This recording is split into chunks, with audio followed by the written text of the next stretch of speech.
ओम शांति। मैं बीके राजेश्वरी सभी आत्माओं का स्वागत करती हूँ। आज मैं आप सबको ये बताऊंगी कि हम शांत रहना कैसे सीखें। देखो, हम सबको ये पता है कि शांति कोई हमें बाहर नहीं मिलने की। आप सबको पता है, आप सोच के देखो, अगर आपको शांति कहीं बाहर मिलती हो, देखो अगर मिलती भी होगी तो पल दो पल की शांति मिलती होगी, लेकिन जो असली शांति है वो हमारे भीतर ही हैगी। उसको हमें कहीं बाहर से नहीं मिलेगी वो शांति। हमें उस शांति को ढूंढो, लेकिन उसके लिए अपने मन का शांत होना बहुत ज़रूरी है। ये मन नहीं जब तक शांत होगा, जब तक आप शांति को हासिल नहीं कर पाओगे।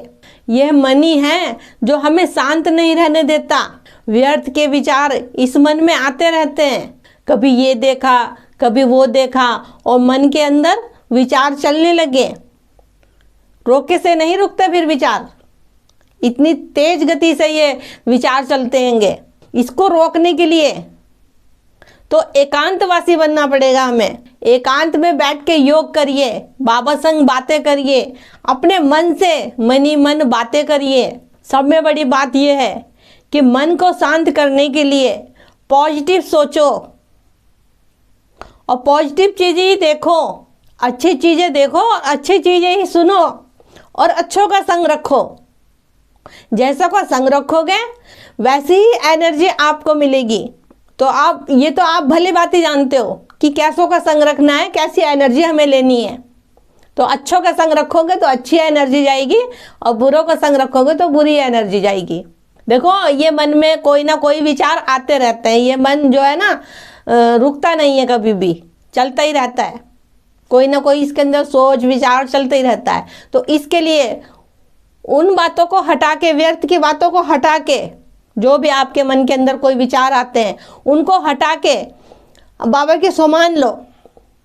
बाबा का कोई गीत गुनगुनाते रहो, मुरली के पॉइंट याद रखो, जैसे कि मैं शांत स्वरूप आत्मा हूँ, मैं प्रेम स्वरूप आत्मा हूँ। बहुत सारे सामान है बाबा के। कुछ भी मतलब अपनी बुद्धि के अंदर हमारे चलना चाहिए। जब हम इन चीज़ों का ध्यान करेंगे, इन बातों को सोचेंगे अपने अंदर, बार बार इनका हम रिपीट करेंगे, तो जो हमारे अंदर नेगेटिव एनर्जी है वो ऑटोमेटिकली धीरे धीरे ख़त्म होती रहेगी और हम धीरे धीरे शांत रहना सीख जाएंगे, क्योंकि हमारा मन एक जगह स्थित हो गया होगा।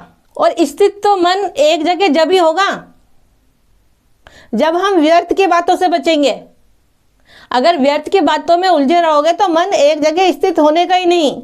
जब भी कहती हूँ मैं बार बार आपको वीडियो में कि बाबा की बिंदी में एकाग्र होके योग करो और बुद्धि में अपने ज्ञान रखो, उसका चिंतन करो, उसको बार बार इमर्ज करो, उन चीज़ों को बार बार सोचो। मन को अपने नेगेटिव विचारों से हटाना है हमें। वो वैसे नहीं हो सकता कि नॉर्मली हम हटा लें उन बातों को। सोचना बंद कर दें कि हम नहीं सोचेंगे, आज से हम ये चीज़ नहीं देखेंगे, तो शायद हमारा मन एक जगह स्थित हो जाए। लेकिन उसके लिए योग करना बहुत ज़रूरी है। बाबा की बिंदी में एकाग्र हो जाओ, एकाग्र होकर सम्मान लो बाबा के, बाबा से बातें करो, उससे रूह रिहान करो और अपने अंदर भी एक निश्चय रखो। परमात्मा में तो निश्चय रखो कि वो परम पिता परमात्मा है। हमें हर दुखों से, हर विघ्नों से वो परम पिता हमें मुक्त करने आया है।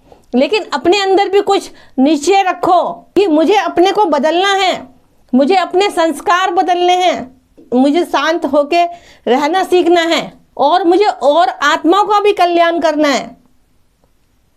देखो, जब हम ऐसे ऐसे विचार, ऐसी ऐसी भावनाएं रखेंगे अपने अंदर, तो हमारे अंदर जरूर परिवर्तन होगा। अपने बारे में मत सोचो, सबके कल्याण करने के बारे में सोचो। सबका उद्धार करना है, सबका कल्याण करना है, लेकिन उससे पहले तो अपने ही कल्याण करना होगा ना। पहले तो अपने को ही समझना होगा ना।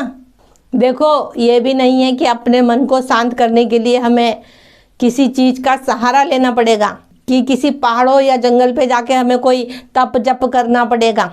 जिस दिन ये अपना मन शांत हो गया ना, उस दिन जीवन शांत हो जाएगा। तो हमारे तो बाबा का गुप्त ज्ञान है, गुप्त पढ़ाई है। कहीं भी बैठ के एकांत में, जहाँ भी आपको सुकून लगे, वहीं बैठ के बाबा संग बातें करो, उस परमात्मा का ध्यान करो। मेरा आज की वीडियो का बनाने का यही उद्देश्य है कि आप शांत रहना सीखो, वो भी भीतर से। जिस दिन आप शांत रहना सीख जाओगे, अपने मन को शांत कर लोगे, उस दिन आप जीना सीख जाओगे। तो ठीक है, फिर चलती हूँ, कल फिर मिलूंगी कोई नए टॉपिक के साथ। जब तक के लिए ओम शांति, ओम शांति।